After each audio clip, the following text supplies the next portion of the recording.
Le Danemark, par exemple, a fourni toutes ses batteries Harpoon à l'Ukraine, et la Suède ne possède qu'une seule batterie pour ses missiles RBS-15. Les capacités de défense aérienne et anti-navires se basent sur des avions comme les Gripen suédois, avec des missiles RBS-15, ainsi que sur des batteries de missiles et des régiments blindés. L'importance de l'aviation scandinave est essentielle pour contrer les attaques russes, notamment grâce à des radars et des stations de surveillance aérienne qui permettent de suivre en temps réel les mouvements des aéronefs russes. Le réarmement des capacités SAM, missiles solaires, est également une priorité. Les forces scandinaves, renforcées par des équipements israéliens et américains, augmentent leur capacité de défense aérienne, tandis que les frégates danoises assurent une défense de théâtre. La coopération entre les pays de la Baltique et les éléments de l'OTAN, tels que le groupe maritime Standing NATO, SNMG1, est un facteur déterminant dans la dissuasion face à la Russie. Si les pays de la Baltique poursuivent leur modernisation et l'acquisition de systèmes de défense avancés, la Russie pourrait difficilement parvenir à imposer sa domination dans la région. Toutefois, les capacités de la Russie à mener des frappes à longue portée et son utilisation de moyens hybrides restent un défi. La Russie pourrait chercher à déstabiliser le dispositif scandinave en exploitant des failles dans la coopération entre les pays de l'OTAN ou en mettant en œuvre une guerre électronique.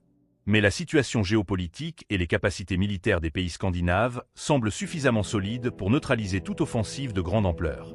En conclusion, bien que la Russie conserve un avantage dans les capacités de frappe à distance et dans des champs d'opération hybrides, la dynamique des forces scandinaves, leur préparation et leurs efforts budgétaires permettent d'envisager une défense efficace de la région balte.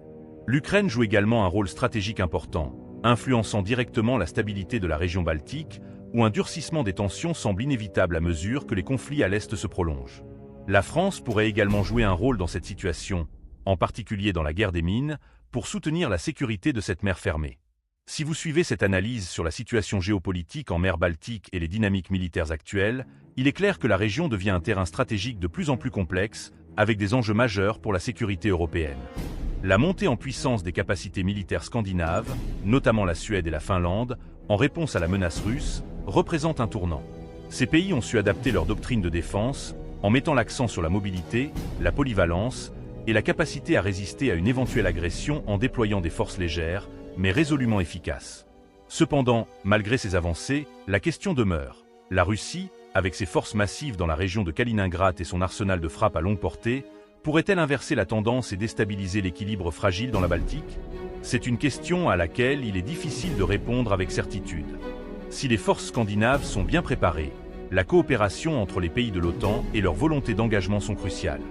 Les opérations en mer, la guerre électronique, les capacités aériennes et même les tensions autour de la mer Baltique pourraient être des facteurs déterminants dans un conflit futur.